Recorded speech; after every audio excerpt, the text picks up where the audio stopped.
Hello dear friends, welcome to target education. Engineering mathematics के इस video में आपका तहे दिल से स्वागत है।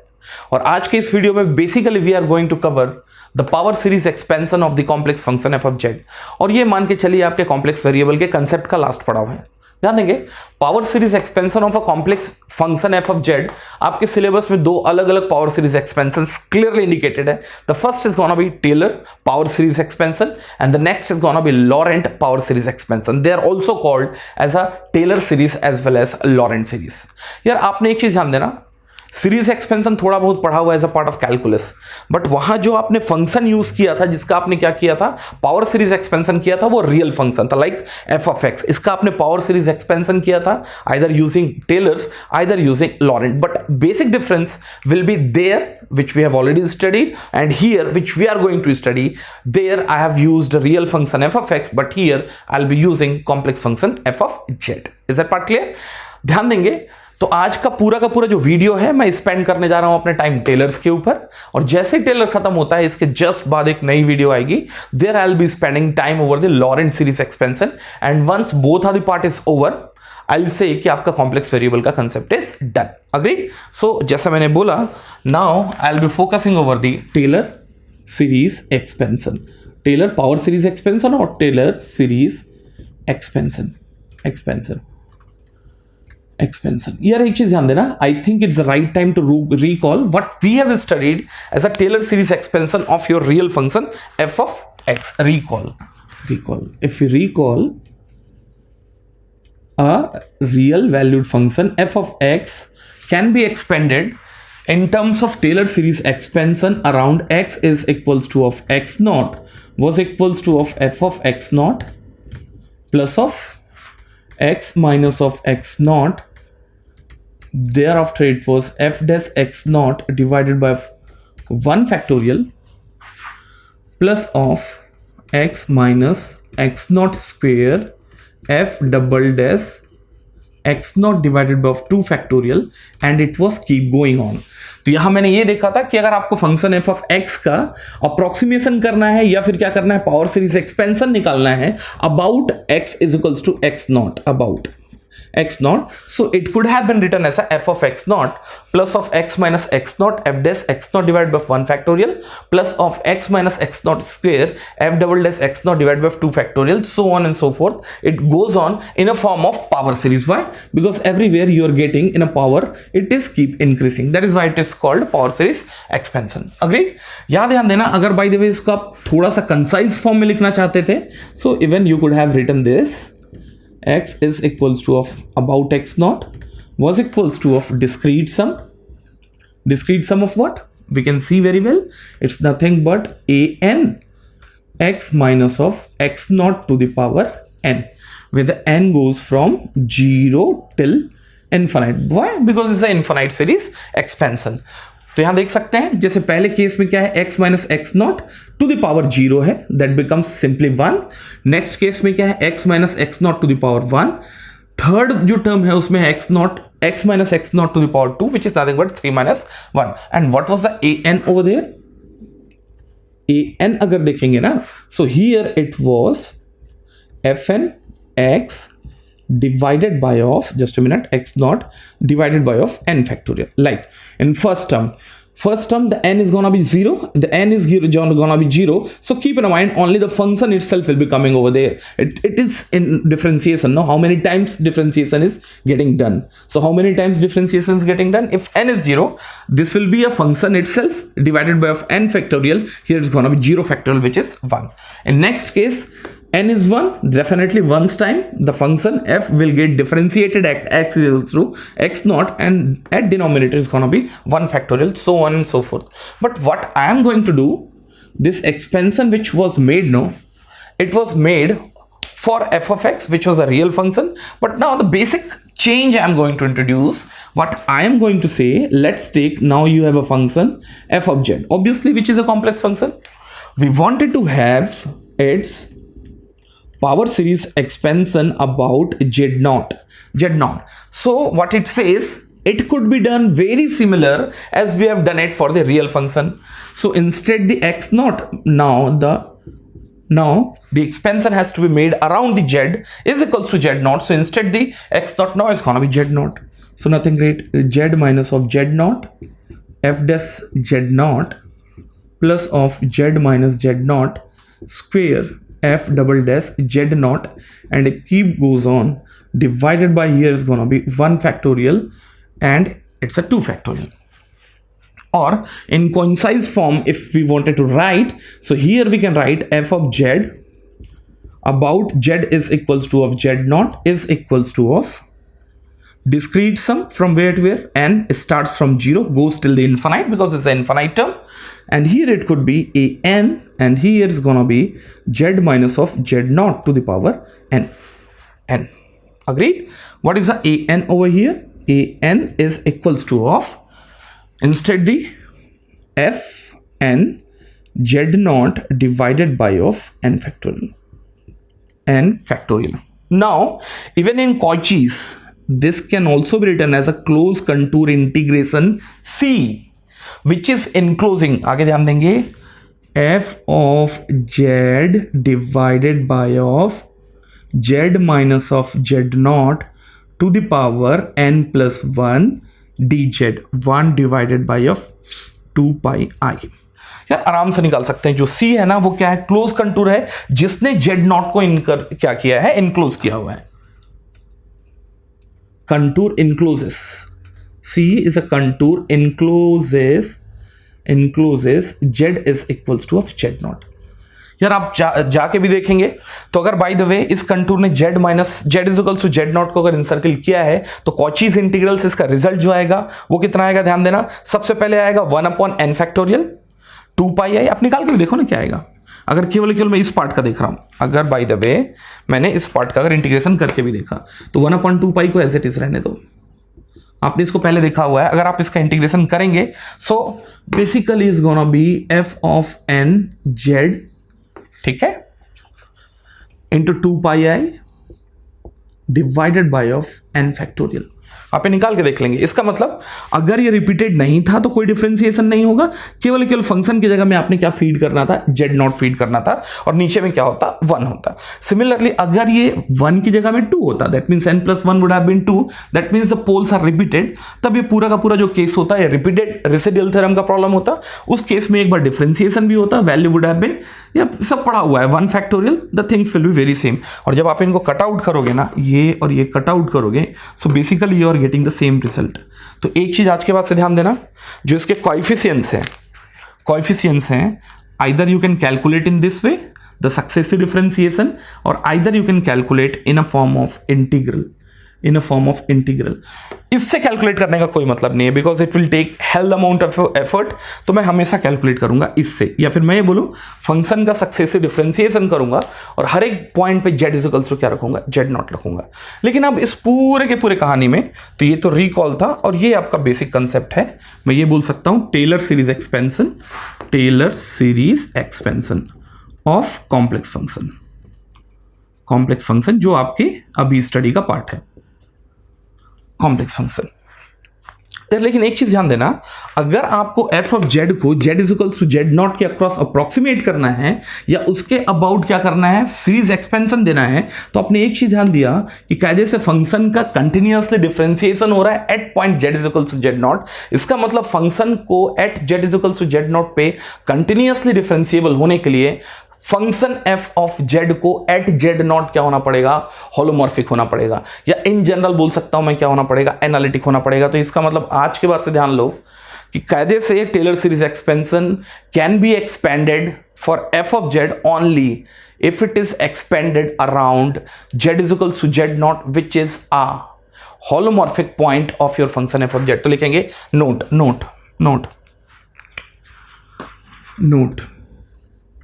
f of z requires successive differentiation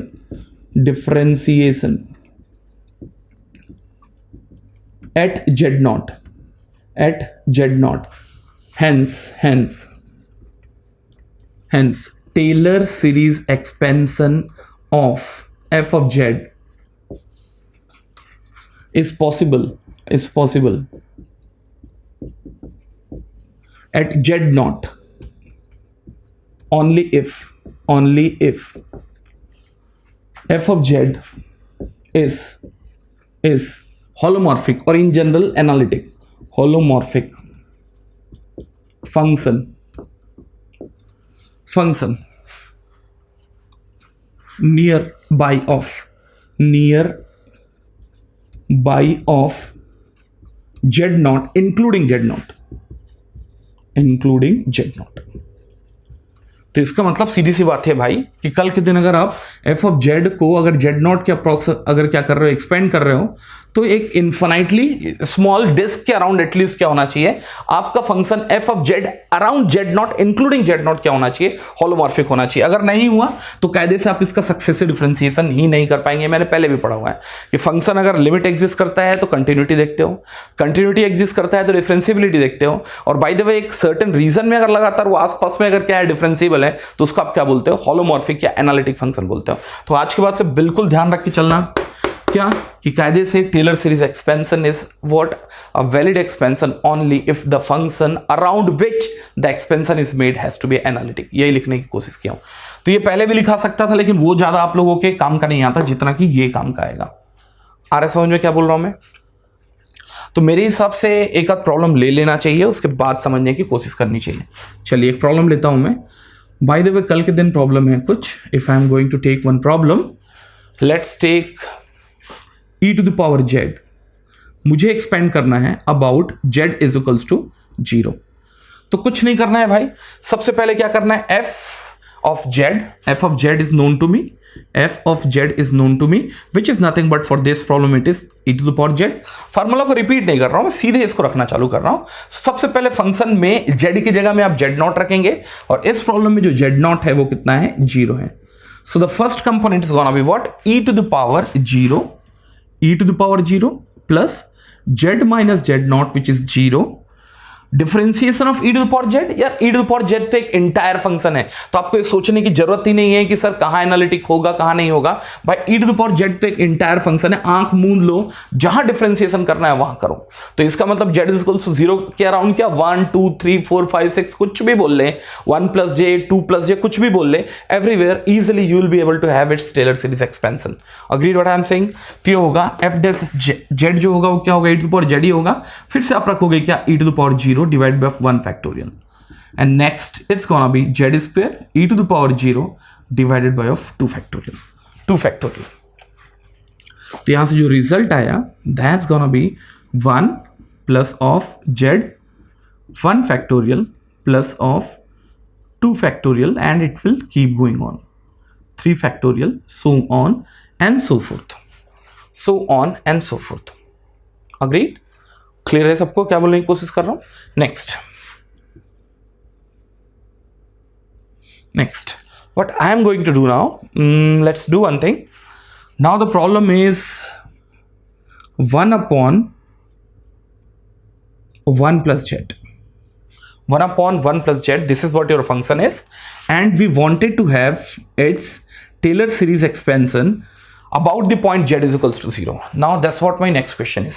आप लिखते जाएंगे find the Taylor series expansion of 1 divided by 1 plus z about z is equals to 0। यार एक चीज ध्यान देना, अब ये जो फंक्शन है ना कायदे से एक एनालिटिक फंक्शन तो है एक्सेप्ट फ्यू सिंगुलर पॉइंट, केवल एक सिंगुलर पॉइंट है, वो क्या है, z इज इक्वल्स टू -1 पे। तो ये इसका सिंगुलर पॉइंट अगर देखते हैं आप, सिंगुलर पॉइंट तो कायदे से क्या है, z is equals to of -1 पे। लेकिन आपसे एक्सपेंशन करने पूछा गया है z इज इक्वल्स टू 0, कोई दिक्कत नहीं है। चलो तो फिर आप वैसे यूज कर सकते हो, क्या कर सकते हो आप ध्यान देना। अगेन f ऑफ z0 आप कुछ नहीं करेंगे, z की जगह में क्या रखेंगे, 0 रखेंगे और आप इसको एक्सपेंड करेंगे। लेकिन मैं ये बोलूंगा do not do in that way, इससे कोई बेनिफिट नहीं होने जा रहा। क्यों बेनिफिट नहीं होने जा रहा? क्योंकि कल के दिन अगर आप इसका सक्सेसिव डिफरेंशिएशन करेंगे ना तो आपके डिनोमिनेटर में क्या रखा हुआ है, कॉम्प्लेक्स फंक्शन रखा हुआ है, it will keep increasing and it will make your problem more and more बल्कि। तो हमेशा इस टाइप के प्रॉब्लम को सॉल्व करेंगे आप बाइनोमियल एक्सपेंशन से। किससे? बाइनोमियल एक्सपेंशन से। तो आप लिखना चाहो तो लिख सकते हो always try to solve using binomial expansion. देखो इससे बेनिफिट क्या होने जा रहा है, आप कुछ नहीं इसको ऊपर लेके जाएं, ये होगा 1 plus z to the power -1, कुछ नहीं इसका एक्सपेंशन मुझे लगता है सबको आता होगा, अगर एक्सपेंड करेंगे तो क्या होगा वाई, अगर आप चाहो तो मैं इसका क्या करा सकता हूं, एक्सपेंशन भी करा सकता हूं। देखो एक चीज ध्यान देना, 1 plus x to the power minus n, क्या होता है इसका आउटकम, ये होता है 1 माइनस ऑफ एन एक्स, ठीक, फिर होगा प्लस ये होगा n plus 1 x square divided by 2 factorial, so on and so forth, ठीक। चलिए तो इस केस में n की जगह में क्या है 1 है, तो ये होगा 1 और यहां क्या होगा minus x plus 1 into 1 plus 1 कितना होगा 2 x square divide by 2 factorial. Next case में होगा 1 into 1 plus 1 into 1 plus 1 plus 1 plus 1, तो ओवरऑल क्या होगा यहां पर, कुल मिला के यहां जो फैक्टोरियल का कंपोनेंट है ना वो एक दूसरे को क्या करते जाएंगे, डिमोलिश करते जाएंगे। तो ओवरऑल यहां से जो रिजल्ट आएगा ये देखेंगे, ये होगा next n plus 1 n plus 2, तो यहां से रिजल्ट जो आने जा रहा है वो होगा, देख लेंगे, ये होगा n which is 1 plus 1 plus this, तो यहां से क्या होगा 3 फैक्टोरियल, और ये पूरा का पूरा यहां से क्या हो चुका है, वेनिश हो चुका है। तो यहां से केवल जो रिजल्ट आपके हाथ में आने जा रहा है वो कुछ ऐसा आने जा रहा है, ये देखो, तो ये होगा 1 minus z plus z square minus z cube plus z to the power 4 so on and so forth. और आपने एक चीज ध्यान दिया होगा, इस पूरे के पूरे कैलकुलेशन को आप कीनली ऑब्जर्व करेंगे तो ये पूरा का पूरा जो कंपोनेंट है ना 1 minus z plus z square plus of Z minus of Z cube plus Z 4, ये कहीं ना कहीं किस फॉर्म में है, ये अभी भी a n z minus z to the power n के फॉर्म में है, जहां जेड नॉट क्या है 0 है, तो डेफिनेटली ये क्या होगा जेड का इंक्रीजिंग पावर ऑफ एन होगा, और ए एन निकालने की जरूरत ही नहीं पड़ी। आप चाहते तो ए एन निकालने का एक पूरा का पूरा प्रोसीजर है, जैसे मैंने यहां डिफरेंशिएशन किया इंडिविजुअल एफ ऑफ जेड का at z is equals to z naught, लेकिन बाइनोमियल थ्योरम से बाइनोमियल एक्सपेंशन से ये पूरा का पूरा कैलकुलेशन क्या हो चुका है, बड़ा क्या हो चुका है, स्मार्ट हो चुका है। Is it part clear? लेकिन इस टाइप के प्रॉब्लम को थोड़ा ध्यान से भी कैलकुलेट करना है। देखो आपने जो सेंटर लिया है जिसके अबाउट आपने पूरा का पूरा क्या किया है, एक्सपेंशन किया है, वो है ऑरिजिन।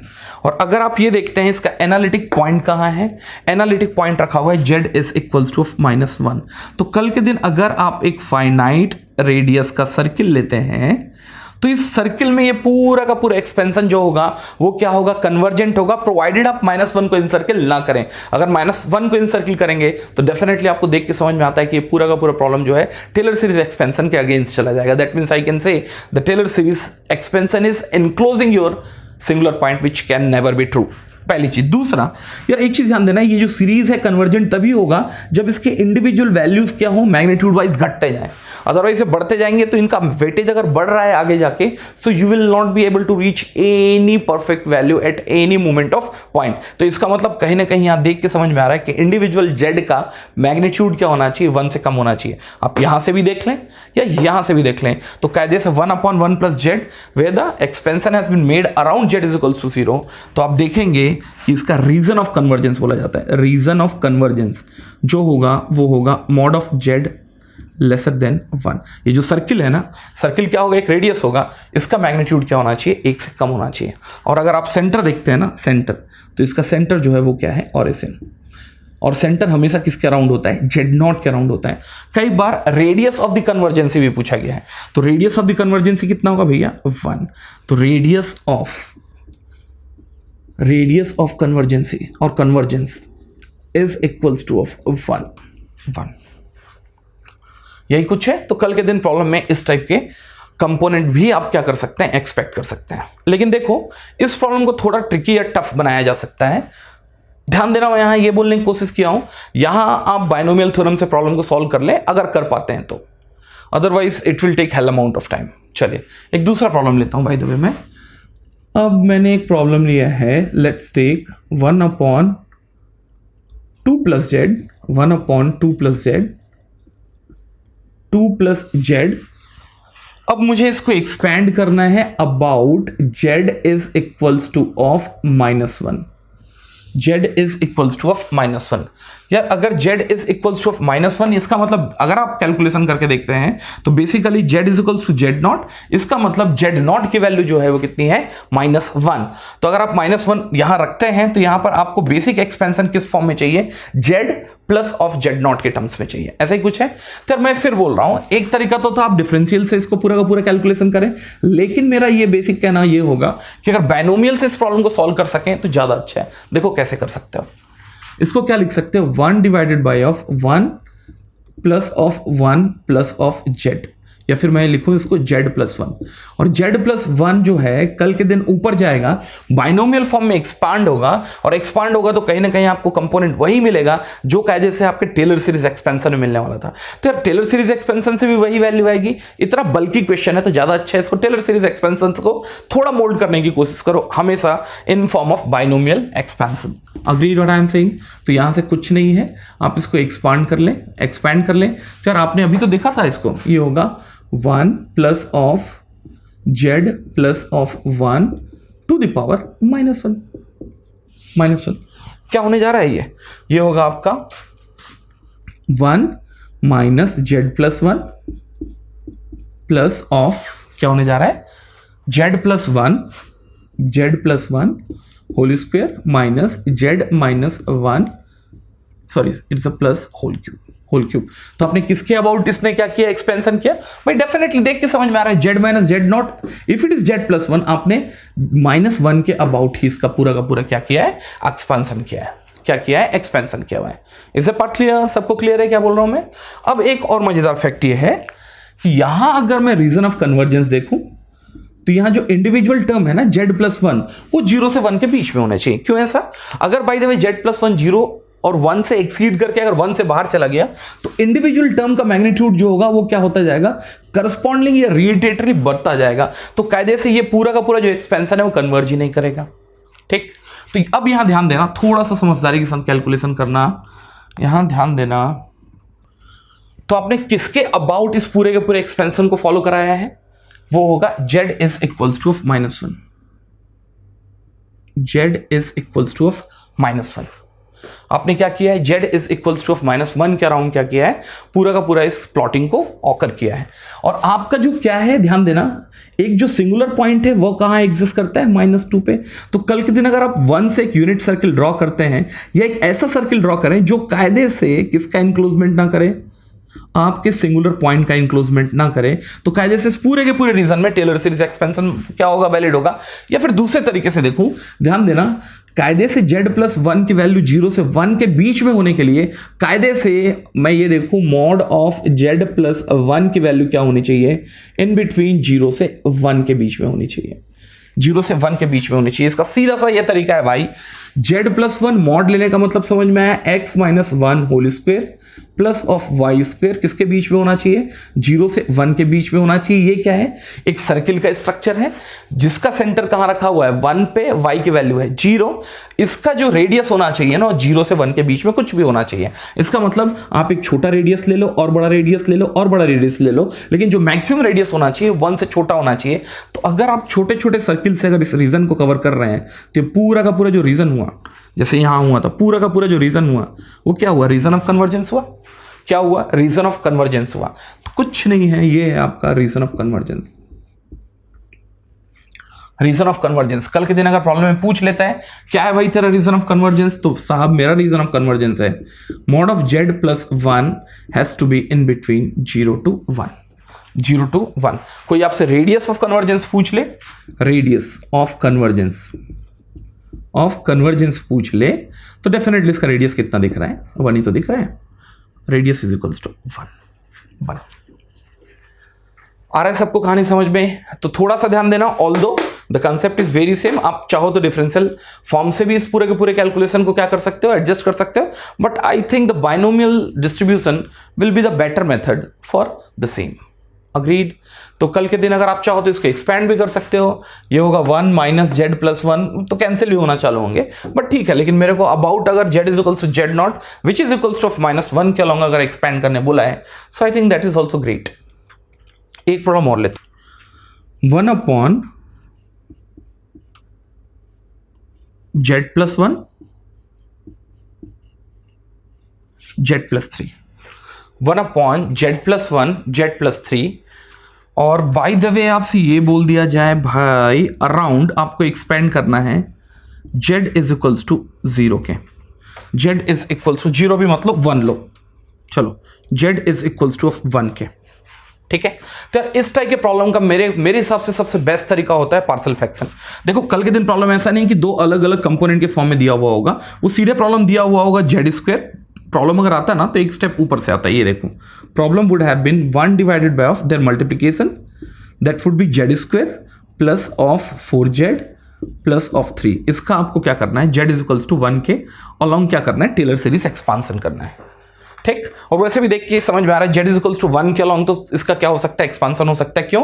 क्योंकि इसके सिंगुलर पॉइंट -1 और -3 पे रखे हुए हैं। So okay, z is equals to 1 is well and good. तो करना क्या होगा इसमें, ध्यान देना। सबसे पहले मेरे हिसाब से सबसे बेस्ट तरीका है इसका पार्शियल फ्रैक्शन करना, such that you will have one component in a form of z+1 and another component in a form of z+3। So we are going to do that. So what I am going to do, so चलो इसको अगर bifurcate करेंगे, so the result is gonna be, just a minute, 1/z+1 minus of 1/z+3, ये होगा z+3 minus of okay, ये half का multiplication होगा।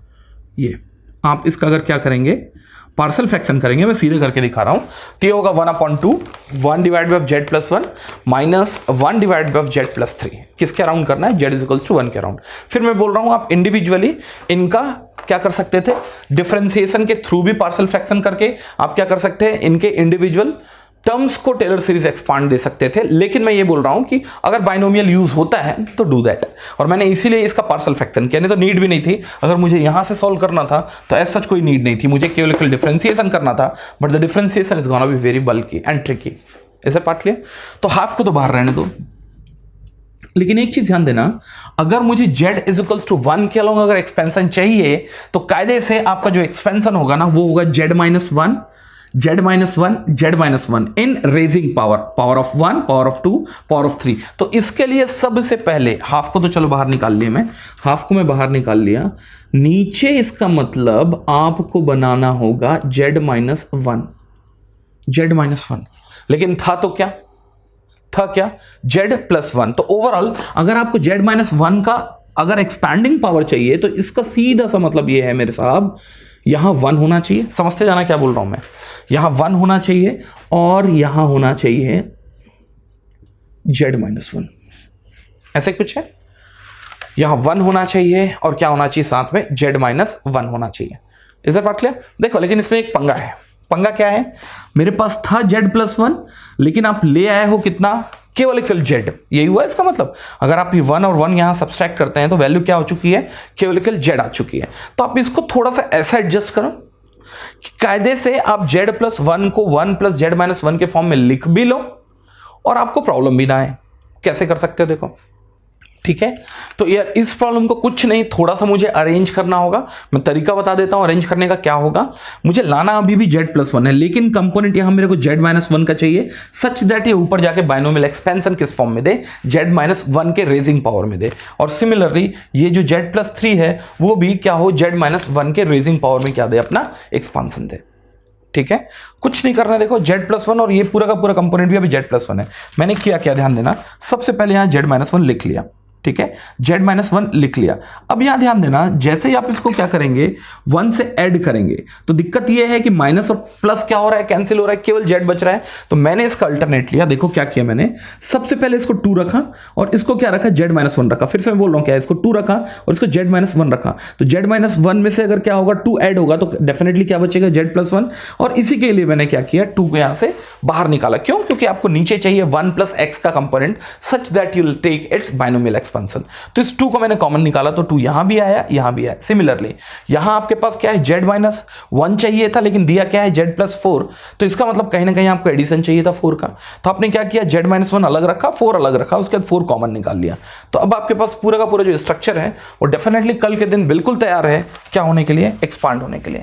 तो यहां कुछ नहीं कर सकते आप, इसका केवल एक्सपेंशन जो होगा that will be quite easy. तो ऊपर अगर बाय द वे मैं इसको एड्रेस करने की कोशिश करता हूं तो ये होगा 1/2, तो ये बाहर में है, it will be 1/2 and here is gonna be 1 plus z minus 1 divided by of 2, inverse, and at the same time minus of 1 upon 4, thereafter 1 plus, okay बड़ा कर ले इसको, और ये ध्यान देना अगर बाय द वे 2 कॉमन था तो ये 4 2 जा क्या हो चुका होगा, 8 हो चुका होगा। सिमिलरली इसको साथ में लिख सकते हो, ये 8, और यहां होगा आपके पास z minus 1 divided by of 4 inverse. अब आप इसका एक्सपेंशन तो कर सकते हैं, मुझे नहीं लगता कि इसका एक्सपेंशन क्या होगा। देखो मेरे भाई 1/4, ये होगा 1 minus z minus 1 divided by 2 plus of z minus 1 divided by of 2 to the power 2, so on and so forth, and here it will be minus 1/8, and here is going to be 1 minus of z minus 1 4, agreed, and thereafter plus z minus 1 divided by 4 square, so on and so forth. अब ध्यान देना, अगर by the way आप इसका reason of कन्वर्जेंसी खोजें तो इसका reason of कन्वर्जेंसी को खोजने से पहले आप सबसे पहले ये देखो कि आपने जो इनक्लोजमेंट किया है या फिर आपने जो क्या किया है, जिसके अबाउट एक्सपेंशन किया है, वो था क्या, वो था आपका 1। लेकिन एक मजेदार फैक्ट ये है कि कल के दिन अगर आप इसको एक्सपेंड करेंगे तो इसके टर्म क्या है, z minus 1 divide by 2, z minus 1 divide by 2 whole square. इसका मतलब कल के दिन z माइनस 1 डिवाइडेड बाय 2 का जो मॉड है ना, वो 0 और 1 के बीच में लाई करना चाहिए, इसमें कोई डाउट नहीं होना चाहिए, otherwise it won't be convergent. तो इसका मतलब समझ में आता है, mod of z minus 1 has to be in between 0 to कहां 2, ये देख के समझ में आता है। सिमिलरली ये देख के समझ में आता है, mod of z minus 1 has to be in between 0 to 4, ये भी देख के समझ में आता है। लेकिन अगर दोनों के रिक्वायरमेंट को सेटिस्फाई अगर करनी है आपने ना, अगर दोनों के रिक्वायरमेंट को सेटिस्फाई करनी है तो इनका इंटरसेक्शन लोगे, और इंटरसेक्शन जो आएगा वो ये बोलता है कि आपका जो सर्किल है which is centred at x equals to 0, कायदे से उसका रेडियस जो होना चाहिए ना, वो कितना होना चाहिए, +3 पे। ठीक, एक चीज ध्यान देना, 1 से 3 का डिस्टेंस क्या है, 2 है, और 1 से -1 के बीच का डिस्टेंस क्या है, 2 है। तो ओवरऑल ये समझ में आया कि साहब कुछ ऐसा आपका स्ट्रक्चर बनेगा जो कहां होगा, डेफिनेटली कुछ ऐसा होगा, और रेडियस इसका कितना होने जा रहा है, 2। अगर 2 है रेडियस तो ना तो ये -1 को इनसर्किल करेगा और ना 3 को इनसर्किल करेगा। तो अगर मैं देखूं कि इसका जो क्या होगा रीजन ऑफ कन्वर्जेंस, तो वो होगा कहां से कहां, when the mod of z minus 1 is in between 0 to 2, और रेडियस ऑफ कन्वर्जेंस जो होगा वो होने जा रहा है आपका z, मॉड ऑफ z बोल सकते हो या r बोल सकते हो, ज्यादा होगा अच्छा वर्ड, r जो होगा वो कितना होगा, 2। अगर 2 से बड़ा लिए तो आप पंगे में आ जाओगे। ठीक है, तो यहां से थोड़ा ध्यान देना कि आप पूरे के पूरे कैलकुलेशंस को कैसे स्टैक करोगे और कैसे रिजल्ट करने की कोशिश करोगे। इसे पार्ट लिया, तो ये आपका पूरा का पूरा क्या है, एक बेस्ट कैलकुलेशन है। थोड़ा सा संभल के कैलकुलेशन करना, definitely you will have the fine idea about it. चलिए फिर मिलते हैं अगले वीडियो में लॉरेंट सीरीज के साथ। ठीक है, तो मेरे हिसाब से एक पूरा का पूरा एक फेयर आइडिया हो गया होगा। भाई कुछ नहीं करना, मैं ट्राई करूंगा लगभग time Taylor series differential form में जो एक्सपेंड करना है वो ना करना पड़े, बाइनोमियल से काम चले। बाइनोमियल में आप z0 लाने के लिए थोड़ा बहुत एडजस्टमेंट्स करोगे, जैसे यहाँ किए। और ध्यान देना, लास्ट में जब आप एक्सपैंड करोगे ना, तो इंडिविजुअल जो क्या है इंक्रीजिंग ऑर्डर है उनका मैग्नीट्यूड घटना चाहिए। वो तभी पॉसिबल है जब इसकी वैल्यू 0 से 1 के बीच में हो। 0 से 1 के बीच में होगी तो अगली वैल्यू क्या होती जाएगी, सप्रेस होती जाएगी। रीजन आपका क्या होगा, कन्वर्जेंट होगा, और उसके हिसाब से आपके प्रॉब्लम भी कल के दिन क्या किए जा सकते हैं, फ्रेम किए जा सकते हैं। ठीक है, चलिए फिर, थैंक यू वेरी मच।